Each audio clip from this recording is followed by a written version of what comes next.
We can't even recognize college football anymore. There's been tons of conference realignment news, and things are forever changed in the world of college football. And so we're going to discuss and give different thoughts on what the hell is going on with college football. It's never going to be the same. Growing up with our traditional Big Ten teams, our Big 12 teams, ACC, SEC, Pac 12 is no longer a thing. Pop in the old NCAA game for college football on your Xbox 360, and that conference on all of those are no longer a thing come next year. So let's talk about conference realignment. Here on the Coach Steve Show, like and subscribe to the YouTube channel. We got to get those numbers up. Check out all the other videos. There's tons of interviews that are coming out, and I mean tons. There's probably 20 or so being dropped every week. For the next 20 weeks, you're going to get a different take, different talk. One of the latest ones is a talk with Coach Drinkel, Army co-OC. Listen to how they're changing their offense. But let's talk about the changes in college football. We already knew that Texas and Oklahoma were going to head to the SEC, and that's going to be taking effect next year. We already knew that. Then there was rumblings of who was going to join up in the Big Ten because it's been the SEC versus the Big Ten. Well, then you have USC and UCLA decide, hey, we're going to jump ship from the Pac-12, head over to the Big Ten. And this was groundbreaking because two teams all the way on the West Coast are now going to have to travel into the Midwest all the way to the East Coast. Then they're going to have to play teams in the snow, a little bit up north, in the North Midwest, in the likes of Michigan, Wisconsin, Minnesota. They're going to have to play there. Obviously, all these decisions have been made by a football decision because football and the March Madness basketball, that's what drives everything. These TV deals, the guys pulling the strings behind the scenes, they're making the decisions, and all the decision making is money. Money is what makes the world go round. It's one of the phrases that we hate to hear. It's one of the phrases that we don't think really is true. We always talk about, does money actually make you happy? There's an argument to be made that more money equals, more money, more problems. Well, it doesn't matter to some people. They want to make as much money as humanly possible. We never know how much money is too much money. So that's been the conference realignment. Then it was hush hush. There was rumors and, clickbait stuff to get people to talk, to read something. It was fun to talk about when you're watching different sports podcasts. You can't really watch mainstream sports talks anymore. ESPN's going down the drain. I think Fox Sports is going down the drain. Those guys are they're not what they used to be. We're watching podcasts. It was fun to talk about who's going to be the next domino to fall, who can join the Big Ten, what makes sense. Is any conference going to be destroyed due to this? And man, in a whirlwind the last couple days, everything has just exploded. And even today, as I sit here and record this, there was already a picture of two other teams, and we're sitting here going, what is going on here? Is it possible that this just continues? One of the first things we had was Colorado decided to join the Big 12. They were joining BYU and Cincinnati and UCF, who were joining the Big 12 as well. They left their conference to join as well. That was kind of hush-hush because, they don't look at those programs as, quote-unquote, your traditional Power 5 schools, everything like that. But the Big 12 had to add those teams because they're losing the big market of Oklahoma, even though they still have Oklahoma State, but losing Texas as well. And losing those type of teams, they had to add somebody. So to add BYU, to add Cincinnati, to add UCF, that's a no-brainer. Well, the Big 12 the Colorado has decided to come back home.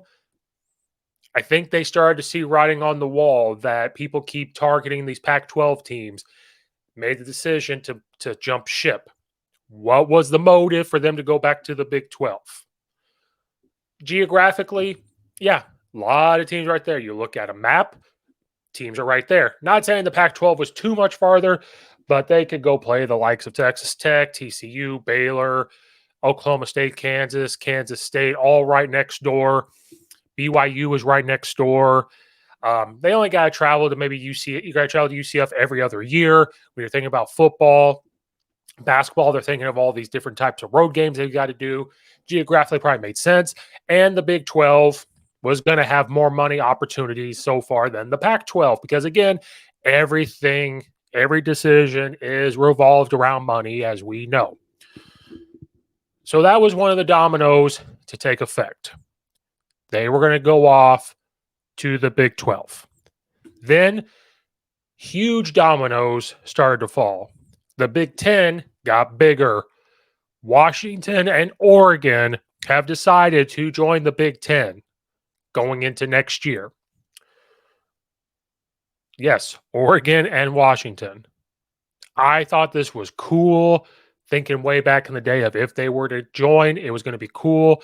And then you look at a map and you think about it logistically, as we're going to talk about here later about certain coaches' comments.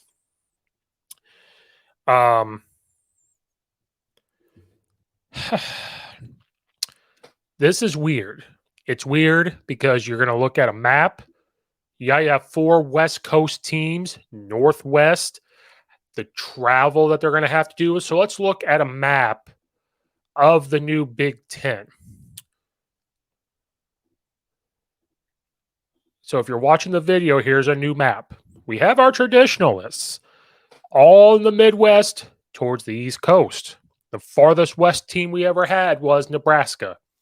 Then you had UCLA and USC.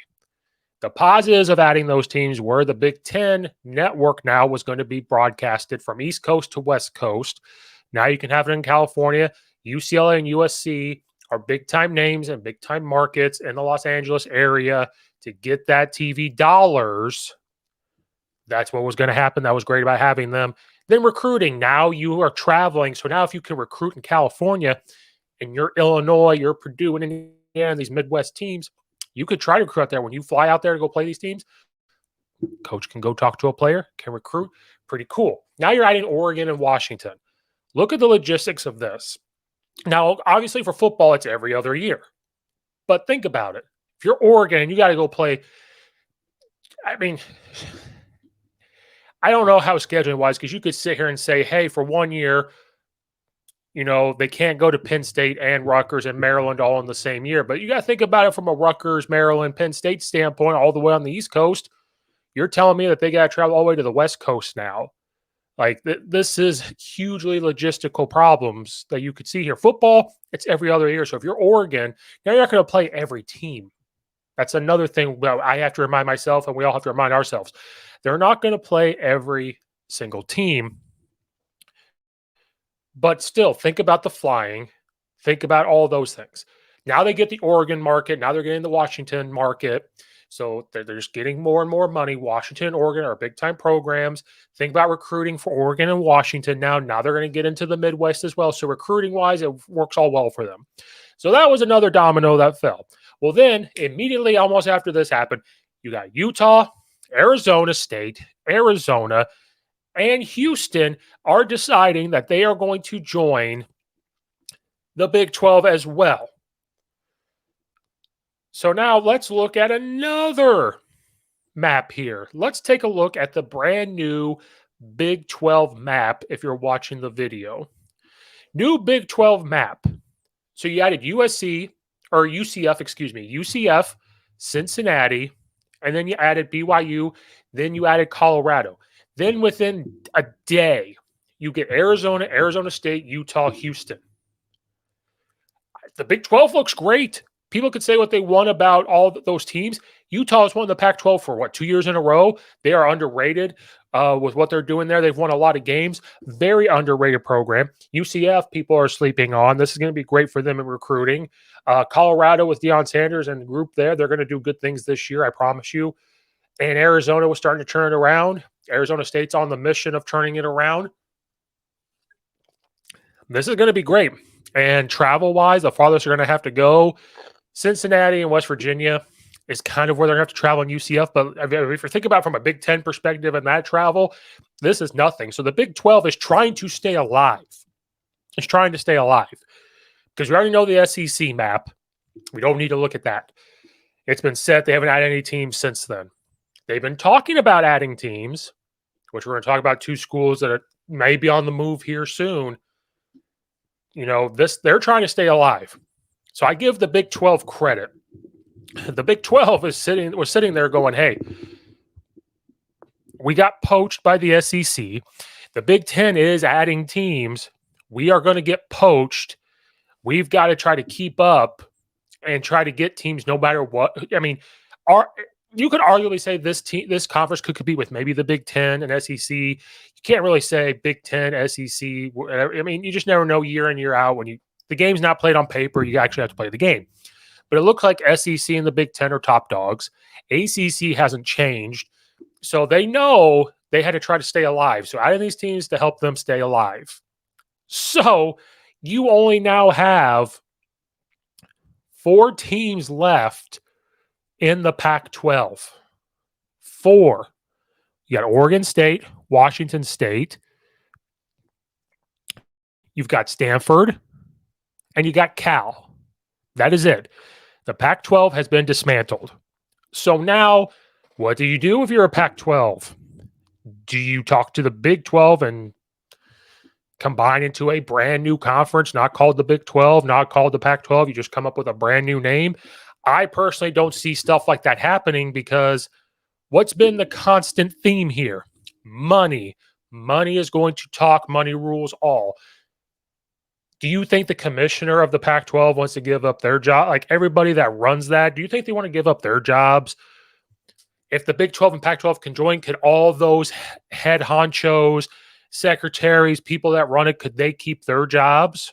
I don't see that happening because normally when people merge into one thing, you become one conference. Not everybody there is going to keep their job. If you decide to combine, who's going to control the TV deals? Is it going to be the Big 12 TV deals? Is it the Pac-12? Can you come together and talk and get one with Fox or ESPN?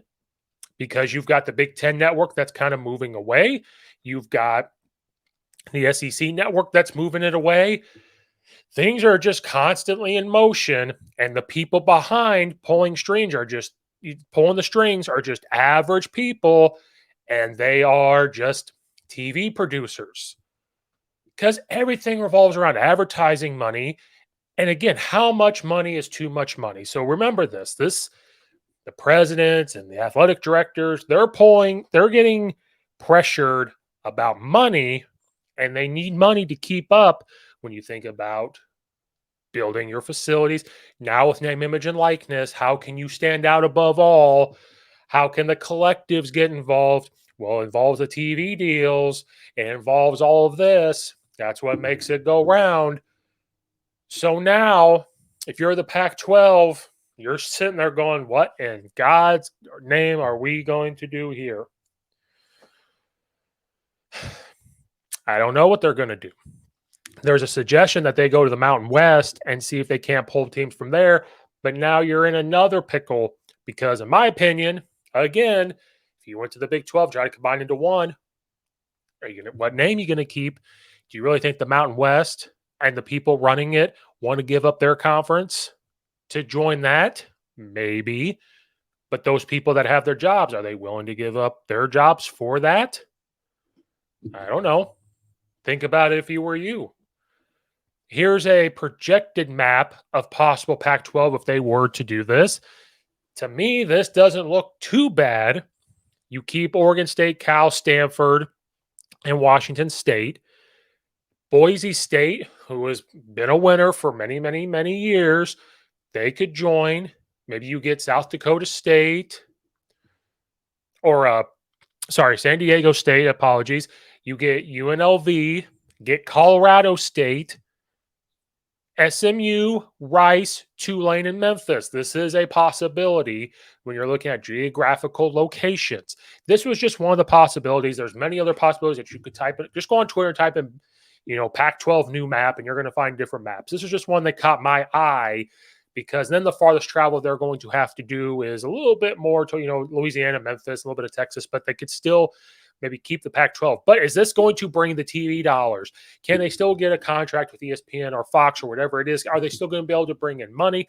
Are you still going to be able to get the same revenue? I don't know, but this is one way to keep it alive. But now you're taking teams from other conferences. All those conferences are going to have to break up. So at some point, a conference is going to have to disappear. So the question becomes what one's going to disappear? Are we going to go from a power five to a power four? As of right now, that's what it looks like to have Big Ten, SEC. The Big 12 is trying to stay alive. And right now, it looks like they are going to stay alive. The ACC has not had anybody move, hasn't been budged. But I have a feeling, I just have a feeling, those four in the Pac 12 are going to have to talk and say, do we just call the Big 12 and say, can we just come along? And if you do that, you're going to destroy the Pac 12. But hey, I'm telling you right now, people are mad because of tradition and playing certain rivals. I understand getting rid of the rivals is a pain. That tradition part, I understand. Now, can you schedule them non-conference? There has to be a way that you can work around that. Traditions has been thrown out the window with this conference realignment, and sometimes traditions have to be broken. I'm more for the tradition of playing your rival. You're always going to have Michigan, Ohio State. You can never imagine them being broken. You're always going to have Arizona and Arizona State because now they're traveling with each other. Could Oklahoma still schedule Oklahoma State as a rival? They can. You got to look at scheduling and allow people to do that. But it's also up to the schools instead of going and schedule a team that maybe you're going to beat to go schedule these rival games so we could still keep those around. But ultimately, sometimes traditions need to be broken. That's betterment for your school, betterment for the programs. That's kind of what's been rolling the ball here. The next conference that's going to get poached is the ACC, I promise you. Now, there's two things being talked about as I record this. One, those four schools all the way on the East Coast that are still part of the Pac 12 or now the Pac 4 are in talks reportedly with the ACC to say, can us four join you? Which means, does the Big 12 not even want them? It would make more sense to join the Big 12. But it's possible the ACC decides to do that so that way they get the East Coast exposure. But then you're talking about the travel logistics of that too. Everything is about, you have to talk about travel logistics, which they have not talked about much with this conference realignment. And I'm going to get to that at the end when you talk about the travel logistics for other sports. That's the next one. And then there was a picture posted of the Clemson helmet and the Florida State helmet. It has been rumored that they could join the Big Ten. The Big Ten's not done. I have a feeling now it could be flip flopped. You could see Florida State and Clemson because maybe the SEC. I guarantee you, the SEC is looking at this going, we said we were done, but we're not going to be done. We got to keep up with the Big Ten. So does Clemson decide to go to, and Florida State decide to go to the SEC? I don't see Florida State doing well in the SEC if they decide to go. I almost see them doing okay in the Big Ten. Got to look at travel, but I think they would fit better in there. Clemson, I feel like could fit better in the SEC. They're already in the South. They look like an SEC team. They just get those kids from the South. You look at the size of them, they look like an SEC team. But is it possible that they join the Big Ten? It's just a wait and see. We'll see if they are a good fit for that. But the ACC now is going to have to get, as the Big Ten, the ACC going to merge? Because a lot of those teams, if you're talking about East Coast already, they're already there. Pittsburgh, Syracuse, those schools, like North Carolina. I just have a feeling it's going to go from a power five to maybe a power three to maybe a power four. I don't know if we're going to have a power five anymore. Then you're going to have your other sub power five conferences still around. But it's just a crazy time in college sports. To get to one of the last parts is when they decide to do this conference realignment, everything gets pushed by football because football is going to bring in the big time money. Basketball still brings in money, especially when you get into the March Madness and everything else in that realm. But football, is king. It's king. Did they think about the travel logistics of all these other sports? So if you're Washington, Oregon, UCLA, and USC, you have to travel for football a lot. Now, can Washington possibly schedule Oregon, UCLA, and UC somewhere in there so those four always play each other all the time, so they're always traveling? Maybe, but I just don't see it working out that way. But think about if you're a basketball school or you're for basketball. Think about it for basketball. UCLA traveling to Nebraska to play, then maybe 2 days later, there you have to go to Maryland. Then they got to get back to UCLA. Your Penn State, you got to fly to Washington to play them in basketball. Then a couple days later, you go to Nebraska. Then you come back home to play at home. Then a week later, maybe you got to go to USC. That's a lot of travel. And if the Pac-4 decide to join the ACC, same thing. The Big 12 logistics look better. Baseball, softball, volleyball. Think about all that travel. And the thing I don't think people realize is they're student athletes. Yes, name, image, and likeness is paying them. But regardless, they still have to fall under the NCAA rules and the school's rules of GPA, passing classes, and they have to go to school. What if they get in at 4 a.m. from this travel, and then the next day they got to go to class, and their class is at 8 a.m.? Oh, well, they'll just get a waiver. But not, they get waivers to miss class because they're gone, but once they're on campus, they got to go to class. And athletes have a much structured class because they got to go to practice. They got to have meetings. Sometimes they get classes at night because that's the only time it's available, and the coaches work around them. Us that were regular Joe Schmoes going to class, we could have a class at 11 o'clock and maybe 1 and 2. They got to have them in the mornings because they got morning workouts. They're going to have meetings later on. They try to have the classes. Like, it's almost like when you become an athlete, your high school career still continues from a class standpoint. That's what, think about that. And so a couple of coaches have been outspoken about this when it comes to mental health. So at Missouri, Coach Drinkowitz, I always say his name wrong, head coach of Missouri, he sounded off about this. He had this big speech, and we're going to read it, but people have already seen it. He said, all right, well, I'll just say it. He said, I thought the transfer window, the portal was closed. Oh, that's just for the student athletes. The adults in the room get to do whatever they want, apparently. And when he said that, people went on Twitter and talked about this. He's talking about when the transfer portal is closed, they can't enter the transfer portal anymore. And once they're in there, and they got to, they may not have a home. He's treating this conference realignment as a transfer portal. Like, should there be a window of doing this? Now, the contradict to this is coaches leave now too, and that's why the transfer portal, I think, has been so crazy, because coaches tend to leave whatever they want, and for a bigger contract, or they just want to go somewhere else, and that's why people are fighting for the student athlete with the transfer portal stuff. I get it. There has to be some type of way to make it fair. I understand that, but I see what he's saying here. Then he goes on to say, and it's just sad that my question is, did we count the cost? I'm not talking about financial cost. I'm talking, did we count the cost for the student athletes involved in the decision? What cost is it to those student athletes? We're talking about a football decision, which it is. It's based on football. But what about softball and baseball who have to travel cross country?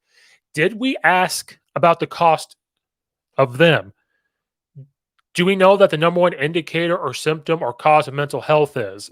It's lack of rest and lack of sleep. Traveling in those baseball, softball games, those people, they travel commercial, and they get done playing at 4 p.m. They got to go to the airport, come back, and it's 3 or 4 in the morning. They got to go to class. Did we ask any of them? Are we going to look back? Then he says, I don't worry about the game of football. The game of football is strong. It's going to be fine. We always figure it out when it comes to football. But did we consider that the people that we entrusted and considered the student athlete, because we're asking them to go out on their own and get name, image, and likeness? We didn't say we weren't going to revenue share. We're not saying they're getting a piece of it. So that's the thing that's bothering me right now, is the whole situation is we keep trying to limit what the student athlete can do, but then we act on our own. And everybody's got their own reasons, and I'm not questioning those. I'm saying, as a collective group, have we asked ourselves, What's it going to cost a student athlete? He said he saw on Twitter several Pac 12 student athletes talking about the reasons why they choose their school and what was so important to their parents didn't have to travel. They chose a local school so they could be regionally associated so that their parents could watch them play and not have to travel. Did we speak to them if they wanted to travel from East Coast to West Coast? You're talking about volleyball, baseball, softball, track, and all those other sports. They don't get, they're not fortunate to travel like the way we do in football all the time. Football's fine. Still, did we count the cost of collateral damage for everybody else? I don't know. Only time will tell, but that's my biggest thought looking at this 24 hours later. I don't think we did. A lot to take in there. Like I said, think about the logistics of travel for baseball, for softball, track and field, even basketball. Like, you got to look at them too. Swimming, rugby, whatever it is. Then they got to go to class. Are they not going to get enough sleep? Are they not going to get enough rest? Is there going to be, a toll on them for traveling all the time? Then they talk about parents. If you think about logistically for the Pac 12, if they chose to go to Oregon, they can drive up to Washington. They can drive down to California and watch. Now, can they watch every single game? No. But, they are able to watch more than not. Now, if they're not going to play those schools and they got to travel away to the East Coast, well, parents can't afford that. You're telling me that they can afford to fly like that all the time? No. These are things I don't think people thought about. And he made a good point. The people making the decisions, it's about money. I said this. It's people with the TV contracts, people in the background controlling everything. And that's what it's all about, is money. So a lot to take in there about the mental health. He's not the only coach to talk about mental health. Lane Kiffin is the first Division I football program, I believe, to start working about mental health with student athletes. So he came out and talked about this. I think it's really sad for fans that want to travel to games, and we're just talking about football here. Let's talk about all the other sports that now you have to fly across the country. They play on weekdays. They get back at 4 in the morning. They're going to have to go to school. Parents aren't going to be able to see nearly as many games. So Lane Kiffin said the same thing. He pointed towards financial consideration as the reason for the decision. According to reporting from The Athletic, Oregon and Washington initially received $30 million in annual shares of the Big Ten media rights, half of what the other programs in the conference will make. That total will increase by $1 million every year until the completion of the conference's new TV deal on various networks. According to Mark Fowler of the Arizona Republic, the 4 new Big 12 programs, Arizona, Arizona State, Colorado, and Utah, are expected to receive roughly $30 million TV revenue from the conference. That's not for the betterment of the student athlete at all, Lane Kiffin said, but it is what it is. It's about the money. And I hope nobody gets on these 17 to 18-year-olds that make decisions based off of name, image, and likeness. Money, when all these universities are doing it. And it's just the tradition part. You're talking about 100 years of tradition just washed up for some more money. So that's an interesting thing there. Think about it. I hope nobody will get on these young kids, these 17, 18-year-olds, to make this decision off of name, image, and likeness money, because universities are making decisions to get money themselves. That's the crazy part. I don't think a kid should show up to the, I'm not going to say who. I have a lot of interviews coming out with some college football coaches. I won't say who, and it's not recorded.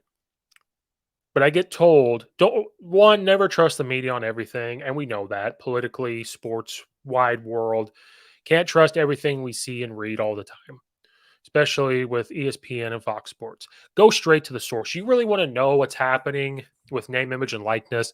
You really want to know what's going on with recruiting. Go message a college football coach and they will tell you. Kids will show up on campus and the first thing out of their mouth is, how much money are you going to give me? Because of their name, image, and likeness. Now, the school can't pay them. That's the first thing. It used to be when you were getting recruited, it was the tradition of the school. What does the school look like? What's the weight room look like? How many fields you got? How's the weight room? That stuff's still important, but now for some, it's how much money am I going to make?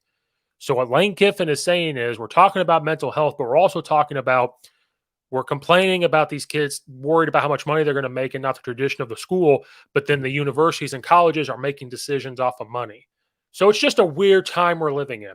And Lane Kiffin's talking about mental health as well. And I know mental health is a weird thing to talk about. Some people out there say that mental health, people saying that they have mental health is an excuse. It's not real. It's a way for them to get out of something and just suck it up and work through it. And to an extent, there are some people that do that. They fake that they have a mental illness and they'll use an excuse. Absolutely, they do.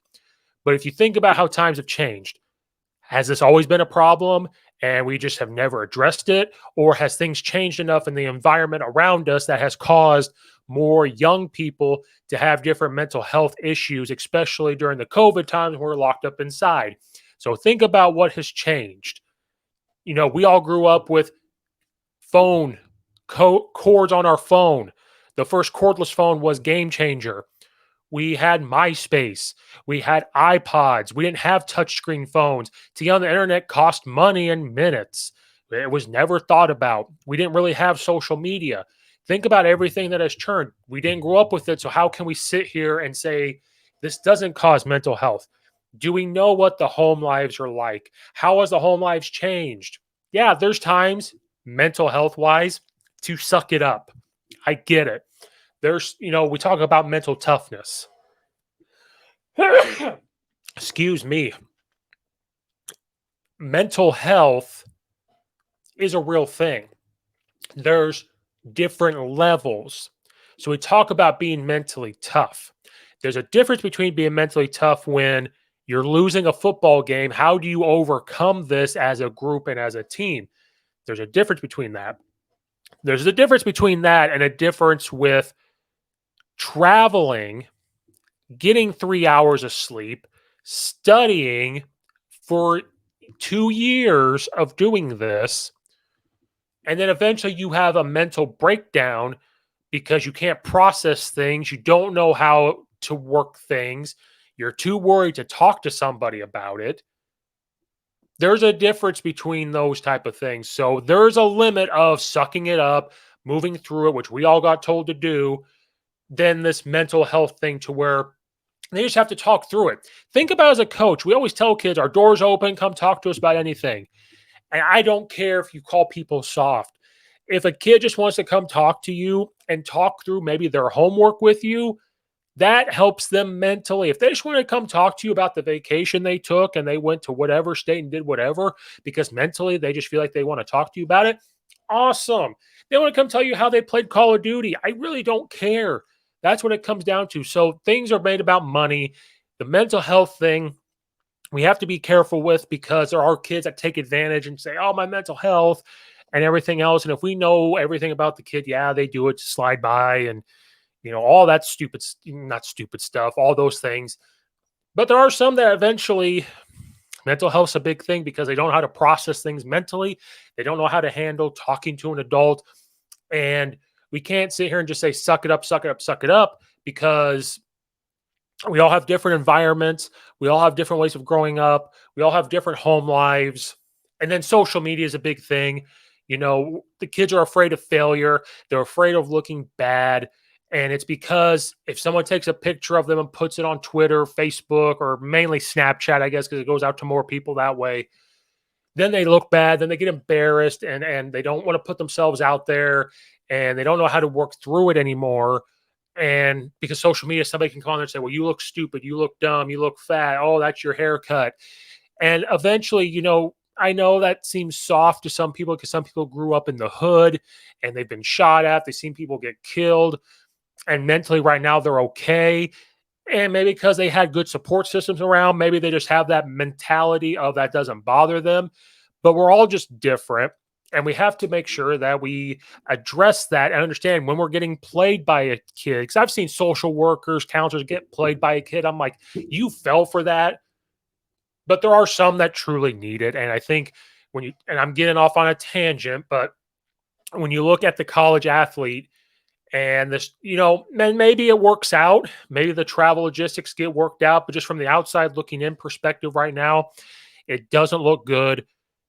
But they're going to roll with it. They're going to adapt. They're going to adjust. They're going to be tough. These coaches are going to roll with it.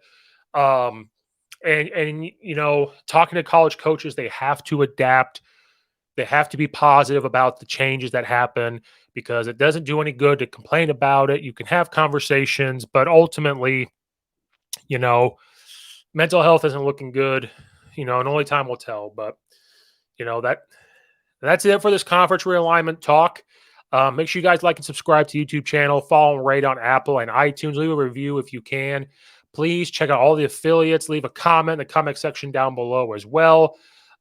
Be ready for some interviews with some high school and college coaches coming out. They are fantastic talks. It's the Joe Rogan sports style. So we do talk some scheme, leadership, what culture means, but we also just kind of have a good conversation, which has been fantastic. Built a lot of good relationships, very blessed in that aspect. So check all that stuff out when they get released. So you have to be like and subscribe so you can see when they're released. Thank you guys for watching and or listening. This is Coach Steve, and we'll see you guys next time.